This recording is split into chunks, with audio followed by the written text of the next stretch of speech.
My name is Dianne Woodrow. I had a career for 42 years as a stage manager and production stage manager in Canadian theatre. I toured Canada and the States as well. I worked.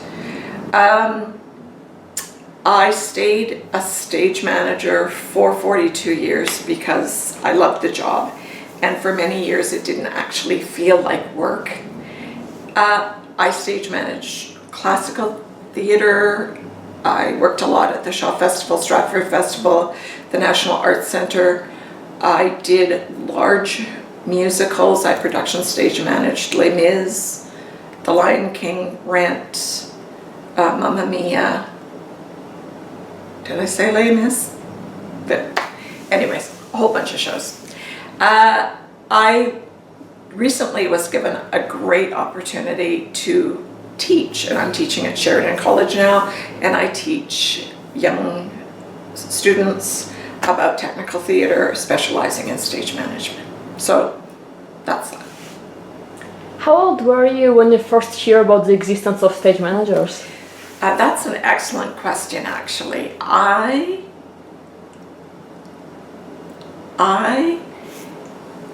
did not, I knew there was a stage manager when I was in high school. There was a job called stage manager, but I had no clue what they did. And I started acting, and then none of the teachers were directing dramas at the high school. So I decided the only way we'd have drama at our high school is if I directed it. So that's what I did. And really, as the director, I pretty well stage managed it as well. When I left high school, I went to work in a summer festival, and at that job, I met my first professional stage manager, Dwight Griffin. He was phenomenal. He was possibly the best stage manager in Canada at the time, and I feel really lucky. I just met him. What he did really well, and I was intoxicated. I wanted to be just like him, only not have the beard.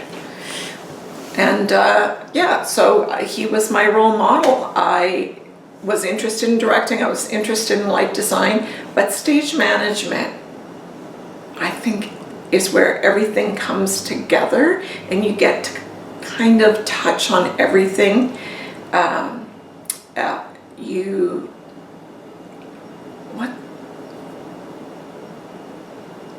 I think that being this, that's all a mess.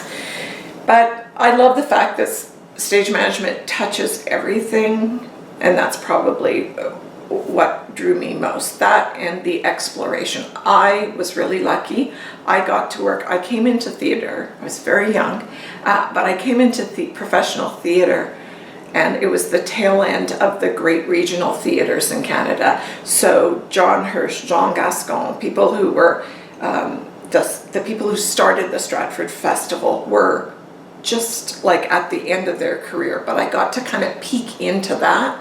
I got to be on the ground as Canada developed a real nationalistic, proud, alternate theatre system. I was part of that. And then we started doing huge mega musicals, and I got to be a bit of a pioneer in Canada on that. So I feel that if you live long enough, it's always interesting. I feel really blessed that originally I wanted to be a director, but I found that I was supporting like the best directors in North America. And to me, I would rather support those brilliant people. I wasn't sure, I was pretty sure I wasn't going to be as brilliant as them as a director, and it was my pleasure to find my place as sort of their lieutenant. How did you get your first stage management job? I went and volunteered at a summer stock company for the summer, and I worked really hard and I smiled. I worked in all the departments, and Dwight Griffin got a job for me at the Manitoba Theatre Centre. He just called and I dropped out of my first week of university and went to Winnipeg to be in wardrobe. So I did wardrobe a little bit because one job always leads to another. So I did wardrobe for a couple of years, went back to York University, did a year, and then started doing summer stock, stage management, apprentice jobs. How did you learn what to do, how to do it?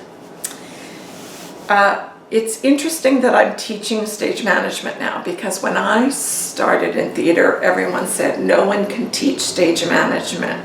You just got to do it. That was people's attitude.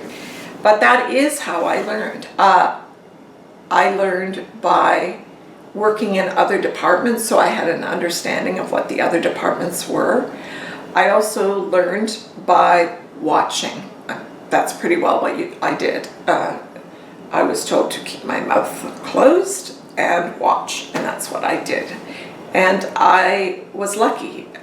When you go someplace like the Charlottetown Festival to be an apprentice stage manager, you get to see, you know, a team. Like there's 6 stage managers, or there were a long time ago, you know, and several ASMs, and everyone works slightly differently. And it helps a lot because you see different ways to do things. The other thing is you get to see that all kinds of people can stage manage, because some of the best stage if I lined up what I thought were 4 fabulous stage managers who had really successful careers, it would be hard to see at first what connects them. Because some have big personalities, some have little personalities, some have maybe a lot to say, some have very little to say, some are incredibly anal, some are more relaxed. But all of those people find a way to make what they bring to the table work. I was really worried that I wasn't like some of my favorite stage managers. I wasn't like the people I admired, and I had to make what I am work, and that's what I did. So how do you find your own style of stage managing? That's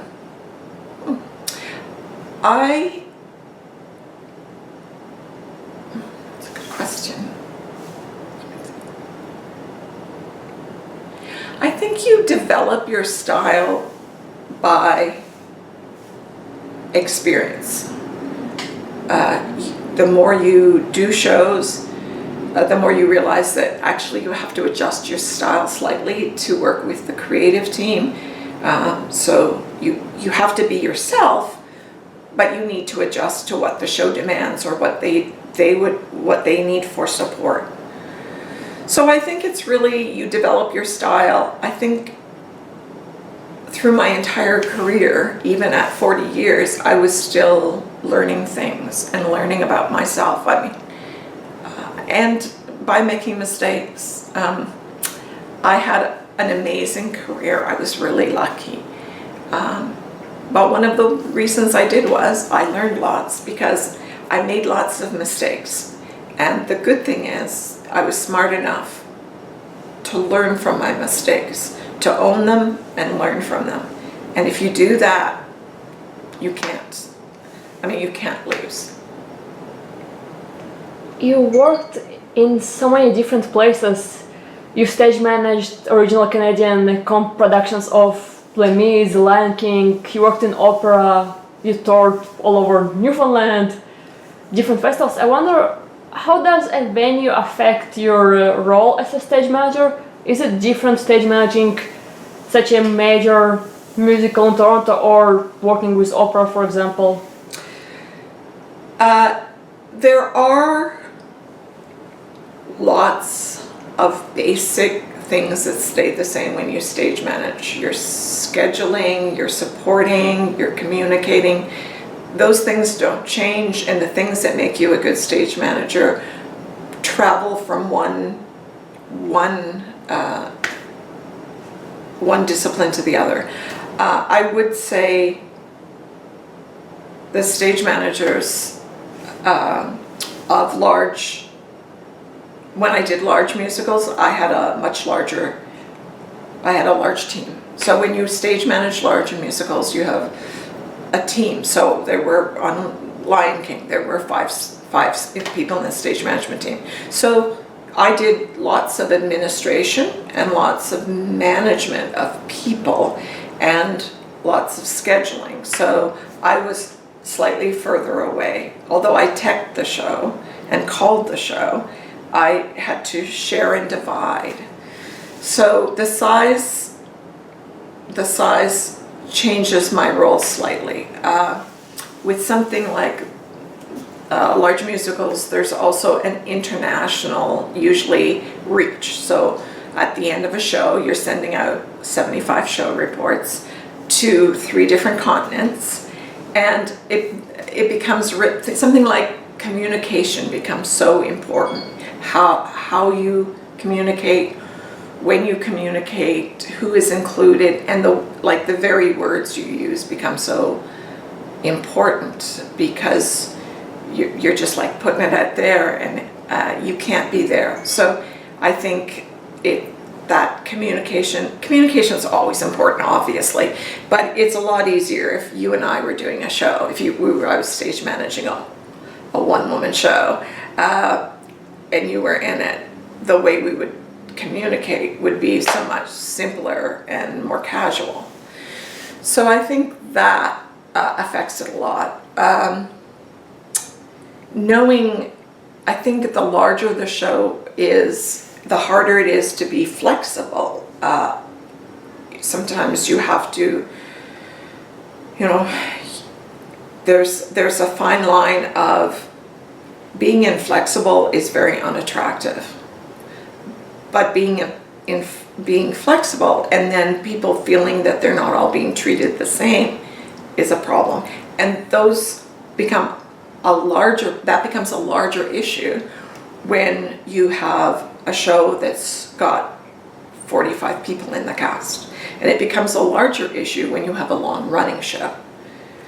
When I first started doing, I guess, what was the first? Les Mis. When I did Les Mis, I came to it having worked on festivals that had 2 and 3 month runs, but I had never done something for 6 months, a year and a half, 2 years as it grew.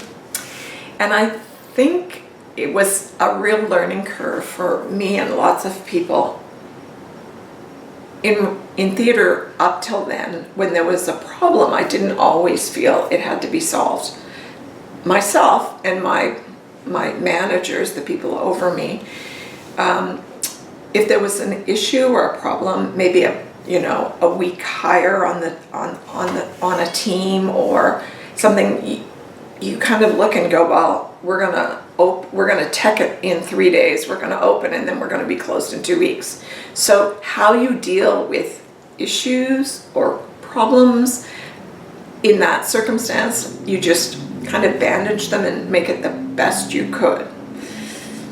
When you're doing a show that's going to run for 2 years, you can't bandage things and put them in the corner. You have to take a shining light into the corner, find the problem, and sort it out. So that was a huge difference for me. And opera, different set of rules, different set of priorities, less tech time, and it was incredibly music-centric, obviously.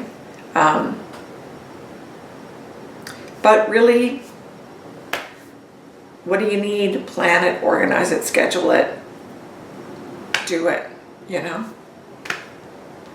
Do you need to be able to read music in order to stage manage a musical? That's a good question. First of all, just to be clear, opera, absolutely. Musicals, traditionally, I'm going to get in trouble no matter what I say. It is possible to stage manage musicals without reading music. I inherited the prompt script from Broadway and from England for shows I've done, and I got usually calling scripts that were in the book, not the score. And there's lots of ways for, if you have a musical sense at all, if you can count beats and just describe well where the cues are, you can. I would say that it's much easier if you can. I took the script of Rent when I did it, and I transposed it into the music, which I'm not sure how much. I think I'm not going to finish that sentence.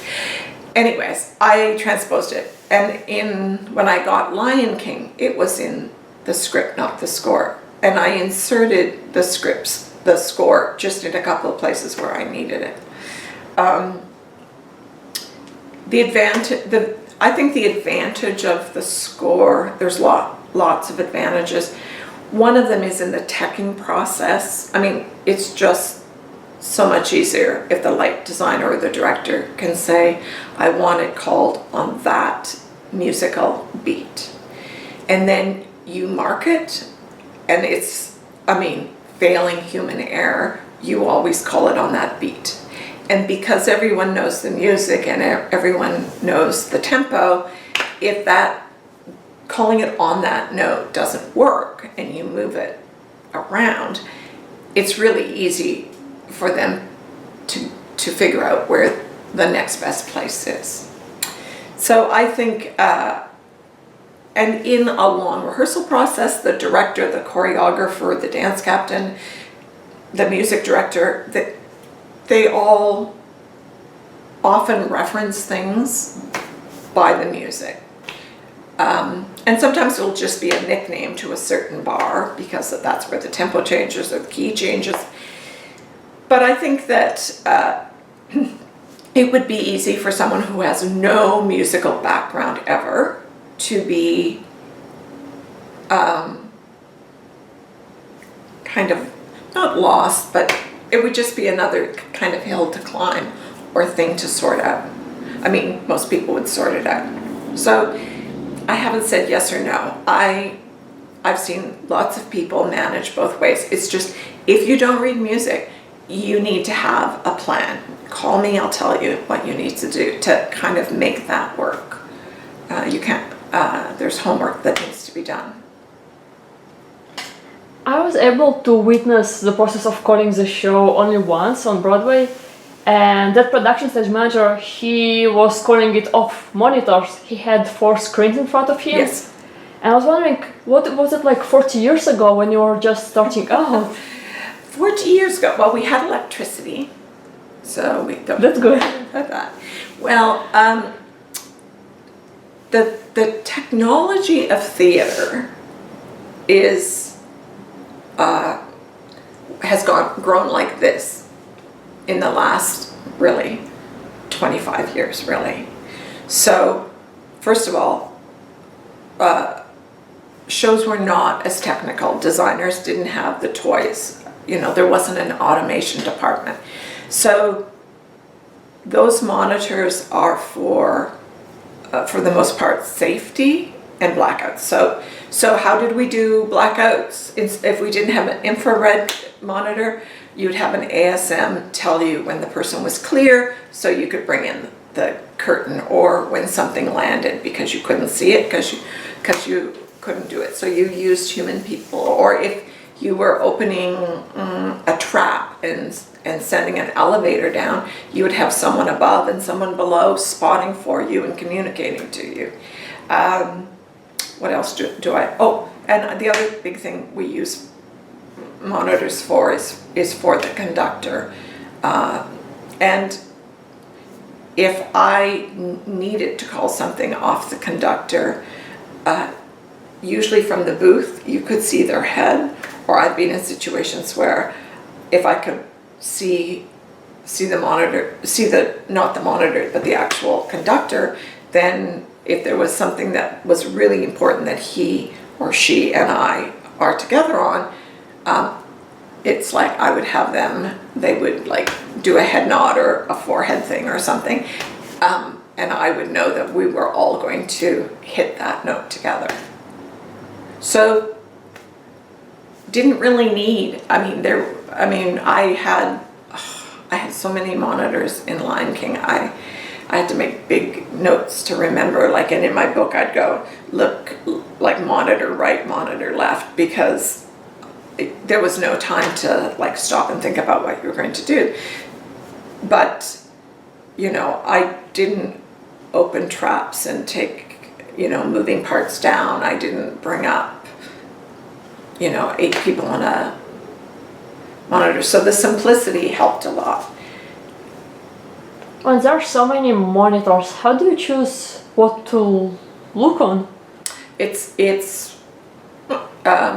Well, you need to look where you need to be. So is it a blackout? Do you look at the infrared? If it's not a blackout and you need the whole stage, you need to see when the curtain's in, hits the deck, then you look at the whole picture. But, you know, you might need to see if Pride Rock has broken the leg. So you need to look at that side, or you might need to see if you might need to see the trap room to see that everyone's set. And even though you'd have a person down there to safety it as well, as you're coming up to the queue, you can see if, you know, the grassland people are on the trap yet. What if something goes wrong while you're calling the show? Well, you have like a heartbeat to decide, you know, how to proceed. Well, it's different things for different shows. First of all, when something goes wrong with the show, although it's the stage manager who ultimately goes, this is what we're going to do. The stage manager has, if you're doing a big show, chances are, and a complicated if it's a big complicated show, you have a team of people. So if it, you know, the head carp is going to tell you what they can do or not do. The automation people can work with the head carp to figure out what they can do. You know, like everybody, the lighting person can tell you what they can do. You know, the conductor will be on the telephone, like, because as soon as we've sort of got the conductor listens to what we're saying. If anyone hears somebody saying something like that's impossible, then, you know, they speak up. But it says, as a team, you monitor. My ability isn't to solve all the problems, it's to pick the best solution that serves the show and the audience and the actors and most important, safety best. So it's not very sexy, but you just figure it out as fast as you can. There are some things that if you do a show that has a lot, I won't mention any names. If you do a show that has a lot of technical problems for whatever reason, you end up going, what can go wrong? And if the trap doesn't go up, what do you do? If the stage doesn't revolve, what do you do? If the barricades don't enter, what do you do? And so you end up, you're doing the show for a couple of years. It's really good to have a what if plan. But you can't have all the what ifs. So like something like at Stratford, they develop, the stage managers have excellent what if plans for understudies, because if somebody goes out and an understudy comes up, they don't always have swings in the drama. So it's like, okay, so there used to be 4 people in that unit, but that person's going to be playing this. So what do we do? How do we solve that? And shortly after opening, they step through, each combination of if we had to do the show without this person, this person, this person, and they have it already in place. Because unfortunately, you seldom have a chance, like the day ahead, to know what an emergency is called an emergency because nobody knows it's going to happen.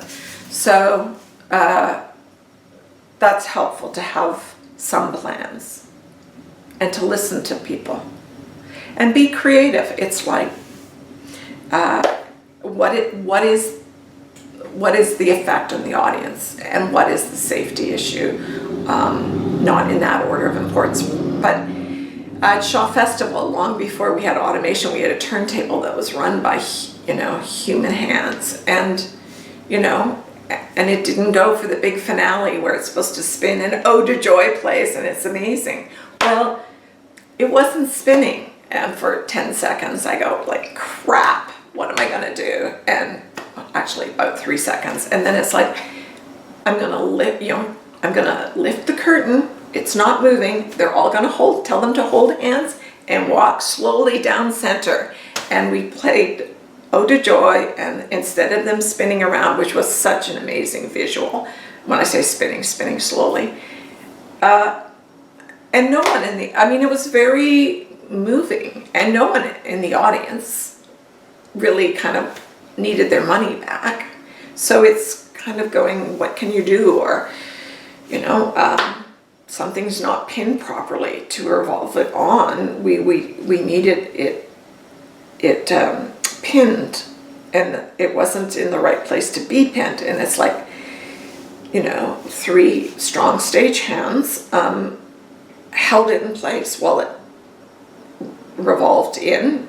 And there were lots of things happening on stage. Did somebody see them? Probably, but there was people dancing and singing. They walked off and then walked on in time to hold it to come around. So sometimes you just have to go, what's the best picture we can give? Does that answer the question? Yes, thank you. Do you stand or sit while you're recording the show? I love these questions. Because I usually stand when I tech the show. So as I'm working out what's going to happen all the time,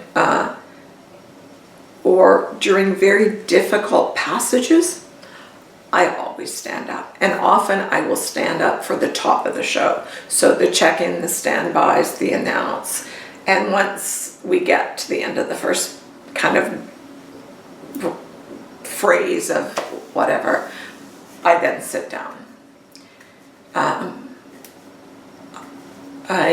You can't always, like if you're teching from the house, you can't stand up. And if you're teching, I forget how many weeks I dry teched and then teched Lion King, but it was 8 to 10 hours a day, 6 days a week. So I sat while we figured that one out. But yeah, I find if there's any passage that I'm uncomfortable with calling, I would never sit down. I cannot do it. And I think that's just different people's quirks. I'm sure I can pay attention sitting down, but I don't feel like I am. And it's the same with my headset. Do you know, like it's like I've never worn a cup on this ear because I can't think unless it's this ear. And it's like both ears hear just fine, but... I was wondering, if stage managers take care of everyone, who takes care of you? I mean, how do you deal with this enormous stress, pressure, I think every stage manager is a little bit different. I would think historically, stage managers, they're not all the same. There are a lot of stage managers who historically did not take good care of themselves because they just didn't. And I think that in 2019, it's very evident that self-care, and has been very evident, that you can't come into a room empty. You need to bring something in, and that something you bring in is being a balanced, happy, interesting human being. And if all you care about is the rehearsal schedule and where the spike marks are, and how fast the flies are going, it's a pretty hollow energy, really. I mean, all of that's important, but it's your job, and then you need to have a life. And I think that there was a whole mythology, if you will, about, and I don't think it's just theater. I think, there was a period in my life where it was sexy for people to be busy, and it didn't matter. Like, the person who was the great employee or the great professional was the person who was a slave to their job. And I think that's poppycock. But I think I might have bought into it for a few years. But I think we know better, so we do better now. Is it common to start as an ASM, then become SM, then PSM, or some people prefer to stay just assistants or just stage managers, without being production stage manager? I love this question too. Most people, if they're on an equity path, they apprentice, they're an ASM, and they often become a stage manager, and some of those stage managers become PSMs. It's unfortunate that the name assistant stage manager is assistant stage manager, because assistant stage managers run the deck. So there's always that thing in North America about, getting to the top, being promoted. And some people get promoted beyond where their abilities sit best. I actually was a horrible assistant stage manager. Luckily, I got promoted really quickly. But looking at the little picture, the minuscule, I was not as good as looking at the big picture. Like, if I was a chef, there'd be a pot on every burner, and I would be taking care of everything and helping people figure out how to do their job at the same time. So I think there are people in Canada who ASM their entire career, or they might go back and forth. Some people go back and forth depending on the size of theater too. Some people like ASMing in large theaters but SMing in small theaters, or vice versa. But there are people who go, I love running the deck, I love dealing with people, because when you're calling the show, people don't stop by to say hi, especially if it's a busy show. And they really great ASMs love the challenge of being right there when the problem happens. Like, if I'm in the booth and I'm calling a bunch of cues, and somebody goes over in their ankle, they don't usually ask me what they should do. They go, as soon as there's a break in calling, it's like, this happened, this person's available, I'm suiting up this person, blah, blah, blah. So I illustrate that only to say there's a really fulfilling and amazing job, and I wish assistant stage manager did not have the word assistant in front of it. Even though you're not the lead stage manager, you have a huge responsibility. Is there anything you would like to talk about? Anything you would like to talk about? No. All right, then I'll keep asking more questions. Absolutely. We still have time for a couple. There are a couple of things I would like to say. I know this is more about the career of stage managers, but this is advice for stage managers. There is a misconception that stage managers have to be anal and they're control freaks. And nothing could be further from the truth. So if you want to be a control freak, call me and I'll help you find another job. but you will be very unhappy trying to be a stage manager, and you'll make everyone around you unhappy. So that's one piece of advice. I bet you the expression advice is probably really bad. I also, what's the other thing I wanted?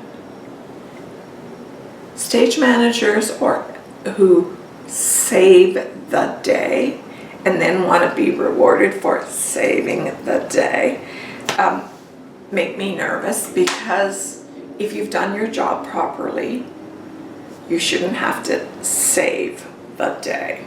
So the idea of people grandstanding, being a stage manager is a collaborative job. Being on the team, you're part of that team, and the stage management team is part of the larger production team. So wanting to be the hero just doesn't work in a collaborative environment. Those are two things I wanted to say. Okay, you can ask more questions. What time is it? Like, I talked to several, and some of them told me that they hate when people call them like mother, or I don't know, like stuff like that. I hate it when people call me mother too. I don't, everyone has their own style. I care very much about the people I work with, but they are not my children. They are not children. I'm not their counselor. I'm not their mother. I'm their stage manager. And I find it hard sometimes zipping it when I see some stage managers who way overextend, because I don't buy people's groceries. I don't know. So I'm not their mother. I'm not anal. There was an expression about stage managers always had to be one step ahead of their director. And I never understood why people would think that was a good idea. First of all, if you were one step ahead, you certainly wouldn't want to let them know. But more importantly, it's like if you're one step ahead of the director, you're not listening to the director. And communication is the most important thing in the world. And the most important thing about communicating is actually listening. So, those people who go, oh, look at him, here. It's like I'm right with the director, but I'm never ahead of them, like really. Because when they pivot, and they will, you need to be right beside them and ready to pivot, not a step ahead going, what? So that would be a misconception we need to clean up. Are there any age restrictions? Like, how old is too old to start cold? And decide like, okay, I'm like 35 and I want to be an ASM. Like, is it too late to change careers? I don't think so. I think that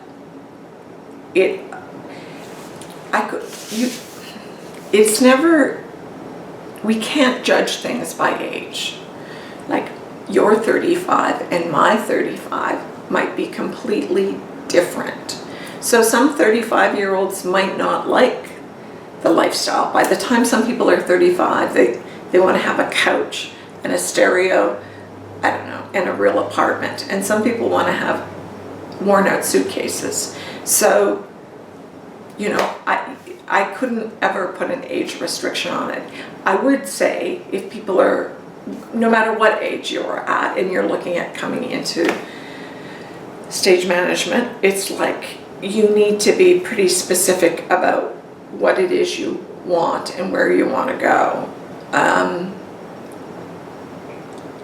You need to be prepared for the reality of contract work. Sometimes you work, sometimes you don't. When you don't work, you don't get paid. So that's sobering. At some point, I didn't realize till I was old how important money was. It's a bit more money. Money is just slightly more important than I thought it was when I was young. When you go, oh, actually, you don't want to eat cat food when you're old. You know what I mean? So having a plan is probably a good idea, something that I didn't do, but it, you know, I would say having a plan.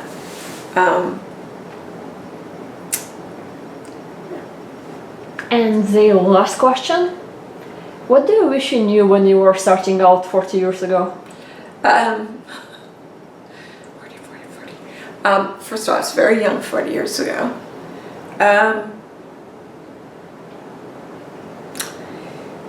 That question is hard for me because there are so many things I've learned.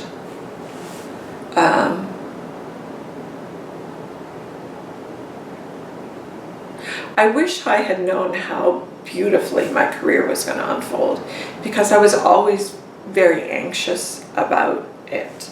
I came from a traditional farm family background, and the idea of being unemployed made me very uncomfortable, so I worked really hard to never be unemployed. I just wish I had been able to relax. I think if I had relaxed, I would have been probably nicer, like softer, nicer. I was kind of career driven. I wish that someone had told me, which I tell my students all the time, you can make mistakes. You know, like there's this misconception about perfection, which is the biggest waste of time ever. It's like, of course you don't want to make mistakes. I don't encourage people to be careless, but when you make a mistake, if you build an environment where people can't make mistakes, then why would people be honest when they make mistakes? And if they aren't honest when they make the mistake, then how in the world are you going to be, like, learn from that if you can't be honest about it? See what I mean? Yes. So I wish somebody had encouraged me to do that. And I wish earlier, because I was always working on a team, I wish I had earlier figured out that I need to be responsible for my own life. I was letting fate and my favorite stage managers, like, you know, and I wish that I just sat down and spent just a little more time going, what do you need? What do you want? You're making this decision, and you're responsible for this decision. Anything else? I don't think so. Well, thank you very much. You're so welcome.